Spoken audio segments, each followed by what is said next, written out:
Hi guys, welcome to this video. I am Hooch. I am the commander of the Gunslingers VFA105. This video we're just going to be doing a quick start, well, a quick cold and dark start of the F-8TC Hornet. This is a new updated quick start method that will allow you to line the INS pretty quick. Instead of taking 6 minutes or so to get going, it takes about 2 minutes. So without further ado, let's jump in straight into the cockpit. First of all, first job to do is on the batteries. Right click on the battery switch to flick the switch up. Once that's done, we can then turn on the APU on the left hand side. You will then hear the APU starting to spool up. Once that's spooled up fully and the light goes green for ready, we can then switch the engine crank onto right. I always want to start the right engine first because that is what aligns the INS. Anyway, whilst that's doing that, what I like to do is I like to turn console lights on, instrument panels. I like to put the radar in operational. Nothing will happen regarding that because we are wheels down. Then I'm going to put the INS into ground for G and D. If you want a carrier, it would be in CV for carrier vessel. Once that's still spooling up, we can then push the throttle forward, which it is, which will start spooling the engine up. So the throttle goes into idle. Can then turn on the screens, turn up the brightness knob for the hood, and turn up the brightness for the bottom screen. Press backspace, you can move the stick, which will completely move it, or you can just move it manually. Once this is done, engine's on and is stabilised at 65, which it is. We can then flick it straight over onto the left hand engine. Once that is done, wait for about 25%, 20-25%, which we have. We can then put the left throttle into idle, and then that will start building that. Then what we can do is come straight down to the screen, click on there for STD-HDG, which is standard heading. Sorry, not standard heading, stored heading. So if the aircraft is last used, whatever heading it was on, it will use the heading to align the INS. Okay, once that's done, we can then close the canopy, hold the little nipple until you physically hear the motor stop running for the canopy, which is now. Canopy is now dropped and locked. Then what we can do, master caution reset, press that button, come over to the left side. In fact, first of all, let's arm the seat. Go over to the left side, press the rudder trim button once, press the reset button, come back over to the middle screens, and hold the master button again. Okay, once we're on here, we can press the FCS button. There is also an FCS switch right there. The default keybind for that is Y. What I normally like to do is hold Y and then click on FCS, and then everything will go into a test. Then what we can do is we can get the horizon indicator, roll the mouse backwards until it uncages. Once it's uncaged, we can then roll the mouse forward until the horizon is aligned perfectly as so. We can then go onto the radar altimeter, which is here.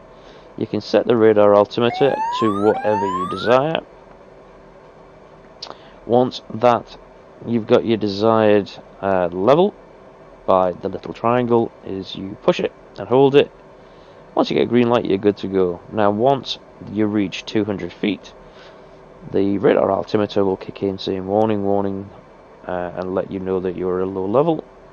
Once that's done, we can turn on ALR 67, ECM XMIT, dispenser on bypass, and then press the backspace to put the stick back up. Make sure your flaps are on half, landing and taxi lights are on or as required. Hook bypass should be on field, seeing as we are on a runway and not on a carrier. Launch bar extend and retract, that is up and locked. Okay, what I like to do now is I like to go into electronic warfare and put the symbology on the hood also. So if there's any SAMs pop up in the radius, it will also pop up on the hood as well. FCSMC is done. So go on all, press menu and get the SA page up, and then that is done also. Next, what I like to do is look over your left shoulder, turn bogs on, make sure your oxygen flow is on also, so then we do not go hypoxic. Let's check back on the INS, which should be aligned. Yep, it says OK, so we can now flip that back over to in-flight alignment. Once that is done, make sure APU is off, which it should be, so it should go off automatically once everything is complete. We can now tighten our harness straps, make our seat go up and down if required. And that is pretty much it. Oh, what else you can do as well is you can set your bingo fuel to whatever is required. What I tend to do is I normally tend to go half of whatever fuel I am carrying. So in this instance, I will be going to 5,400 pounds. Once it gets to 5,400 pounds, you know you've got halfway fuel. You can then reduce that down again if needs be. Another little quick tip. Once you want to start moving, first you need to take the parking brake off. But that aside, just say for example you are in a tight spot and you want to get out with your wings down, as so. The only way that you can turn your wheels is as such, because your wings are down. If your wings were up, you would be able to use nose wheel steering high, which would automatically stay on.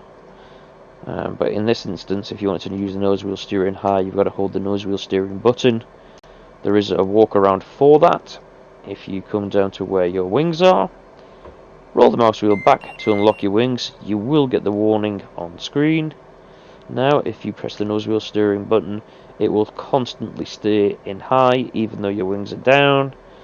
The only thing that you've got to remember is if you do use that, don't forget to lock the wings back in once you have done that. After that is done, everything is set. You want to come onto your UFC, turn IFF on, hit the on button until it comes on. Data link also, press DL, press on off until it is on 127. Now with data link on, you should be able to spot any friendly aircraft or any friends that you're flying with will come up with like a little rose in the middle and tells you how far they are away, etc. So yeah, that is pretty much it for a quick start.